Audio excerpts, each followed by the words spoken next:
నేను చంద్రబాబు నాయుడు గారి మీద కేంద్ర ప్రభుత్వం మీద ఒత్తిడి తెచ్చి రాయలసీమ లిఫ్ట్ ఇరిగేషన్ ఆపిచ్చిన అధ్యక్ష నా చరిత్ర ఇది, నీ నీతి గది. ఇవాళ నేను సూటిగా చెప్పదలుచుకునే వేదిక మీద నుంచి 2 రాష్ట్రాల మధ్యలో మంచి వాతావరణం ఉండాలని ఇప్పటి వరకు నేను సాధించిన విజయాన్ని కూడా నేను చెప్పుకోలేదు అధ్యక్ష. సూటిగా చంద్రబాబు నాయుడు గారికి విజ్ఞప్తి చేసిన నేను, రాయలసీమ లిఫ్ట్ ఇరిగేషన్ మీరు ఆపితే మేము ఏదైనా విషయాల మీద చర్చకు వస్తాము, లేకపోతే మీతో చర్చించడానికి అవకాశం లేదు. మొట్టమొదట 3 టీఎంసీలు పర్ డే అక్రమంగా నిర్మిస్తున్న రాయలసీమ లిఫ్ట్ ఇరిగేషన్ పనులను మీరు ఆపండి అని మేము వారిని క్లోజ్డ్ రూమ్లో అడిగితే మా మీద గౌరవంతో రాయలసీమ లిఫ్ట్ ఇరిగేషన్ ఆపేసింది అధ్యక్ష. మీరు ఈరోజు నిజ నిర్ధారణ కమిటీని సభ నుంచి పంపించండి. కూనంనేని సాంబశివరావు గారిని, అక్బరుద్దీన్ ఓవైసీ గారిని, బీజేపీ మహేశ్వర్ రెడ్డిని ఎవరిని కమిటీ వేస్తారో, ఇంక్లూడింగ్ బీఆర్ఎస్ మాజీ సాగునీటి పారుదల శాఖ మంత్రులు 2 ఉన్నారు, చంద్రశేఖరరావు, హరీష్ రావు.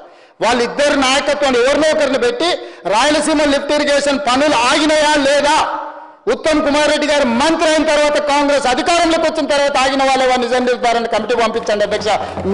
మీరు ఆదేశాలు ఇవ్వండి అధ్యక్ష. ఈ సభ నుంచి మేము అక్కడ రాయలసీమ లిఫ్ట్ను 3 టీఎంసీలు పర్ డే దోపిడీని ఆపిచ్చి చర్చల పేరు మీద ఈరోజు పాలమూరు రంగారెడ్డి ఎత్తిపోతలకు అనుకూలంగా నిర్ణయాలు వచ్చి ఉమ్మడి రాష్ట్రంలో మా ప్రాజెక్టులకు మీరు ఎలాంటి అభ్యంతరాలు పెట్టకండి, మా కడుపు కొట్టకండి అని వాళ్ళ మీద ఒత్తిడి తీసుకొచ్చి ఈరోజు ఒక కొలికి పట్టుకొచ్చిన మాట.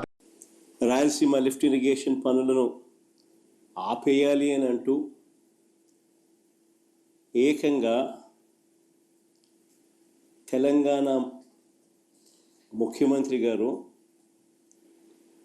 అసెంబ్లీలో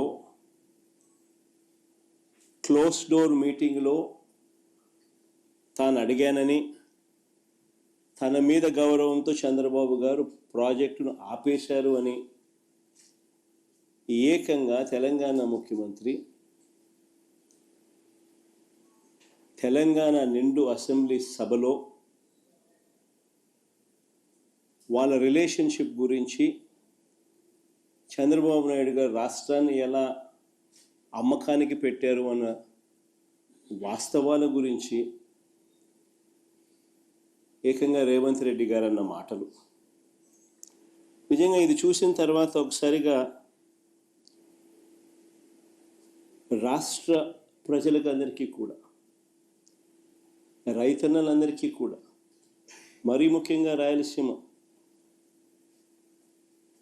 నెల్లూరు ఈ ప్రాంతాలకు సంబంధించిన రైతులకు నిజంగా చంద్రబాబు నాయుడు అనే వ్యక్తి ఒక విలన్ క్యారెక్టర్ కింద కనిపిస్తుంది.